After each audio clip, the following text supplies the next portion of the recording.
I was talking to a friend earlier and she was saying about how AI is going to take over almost all jobs and how it's next to impossible to find a job anymore. I agreed with her on the first part, but not on the second, and I'm about to tell you why. Before we begin, I'm Nikita and I simplify your journey by sharing my journey. I combine spirituality with practicality. So let's dive in. Yes, it's true, AI is going to be taking over a lot of the jobs as we see them today. However, it is not true that there are no jobs available or very few jobs available. What is true is that it is very competitive and most of the markets and industries are very saturated. However, I know plenty of people still getting jobs and still getting promotions. So why? It's because now employers are becoming much more discerning. It's not enough anymore to only have a shiny CV. Yes, you've got your qualifications, you've got your certifications, perhaps you've even got experience, but that's not enough. You need to have personality. What do I mean by that? Employers are looking for something more, something unique, something different to bring to the table to help their business grow. So when I say you need to have personality, what I mean is you need to have a unique set of strengths, skills, beliefs, and opinions. I'm going to say those again. Strengths, skills, beliefs, and opinions. These are the four things that you need to be able to demonstrate that you can contribute to their firm that they may not already have. This means you need to have a unique way of doing things. So what would make you stand out? Well, it all starts with building your personal brand. Whatever field you're in, whichever industry you're in, you need to start by being passionate about that field or that area of expertise. And then you need to show your passion through social media. So what that means is going onto your profile, posting articles, sharing different people's thoughts, going onto some of your competitors, the companies that are working with your industry, and it's about commenting, it's about being seen, it's about visibility. So digital networking, showing up, being in the space. Why do you think so many people spend so much time on social media? Not just to post their family photos, not just to see what other people are eating for dinner, but to be part of their industry. It's so important that you are seen. And now my client demonstrated this beautifully. She, after working with me, really started spending a lot of time on LinkedIn. She started commenting, she started resharing posts, articles, etc. This made her look seen. She started growing her following, not to become an influencer or anything like that, but simply to build her personal brand. She actually already had a job, so she wasn't looking. However, she got commented on by a recruiter. One of her posts got lots and lots of comments and it drew the attention of a recruiter. That ended up becoming a Zoom call, and from there she got a job offer. So she didn't even have to go through a formal interview process. And the job that she got offered was a lot higher in the terms of pay bracket.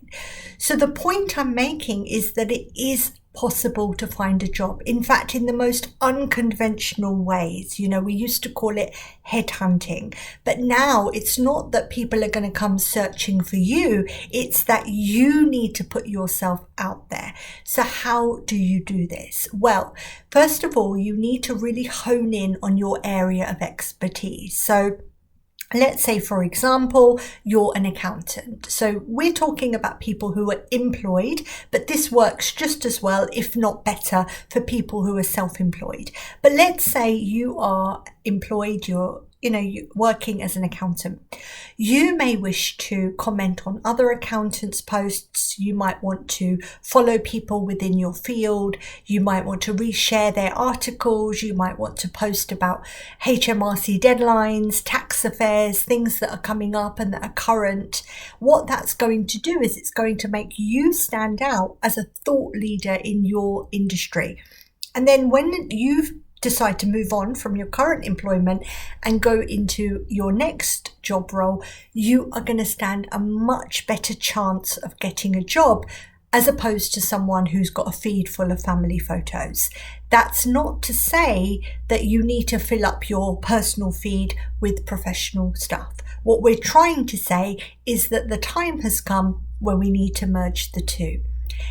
We used to think that we go to work, we wear one hat, we come home, we take that hat off and we put on another hat. Those days have well and truly gone. Do you remember during the COVID pandemic, we saw news presenters presenting the news from their bedrooms, from their living rooms, because they weren't allowed to go into their TV studio? I remember the first time I saw that and I thought, gosh, that's so unprofessional. There's so much clutter in their background. But actually, this is the way forward, because people want to see the person. They don't just want to see everything being polished and looking good on the outside. They really want to know what's going on for you. That brings me on to the next thing. Your mindset. Remember I said your opinions, your beliefs, what you think about the topic. So let's go back to the accountant example. Let's say HMRC have made a change. I want you to write about that change. What do you think about it? Give your opinion, even if your opinion is controversial, because that's what's going to make you stand out. Now, it's not about just writing something controversial for the sake of being seen or for the sake of getting attention. That's not what we're saying. We want you to have a voice so that anyone who's thinking about hiring you in future can see what you bring to the table. This is exactly the work that I do inside my Dharma diploma. I help people build their personal brand from scratch, because AI is going to take many jobs away. Yes, that's true, but it's not going to take away one thing, and that's you, your essence, your soul, your unique personality. So if you really want to change with the times and you want to be able to keep up, you need to adapt. You can't carry on doing things the way that you've always done them. And remember, throughout history, we've seen so many changes and developments. That's part of human evolution. In fact, I don't think it's very fair to say that things are unfair now compared to 1,000 years ago. I hear so many people say, oh, our ancestors had it so much easier than we did. I don't think that's true at all. It's all subjective.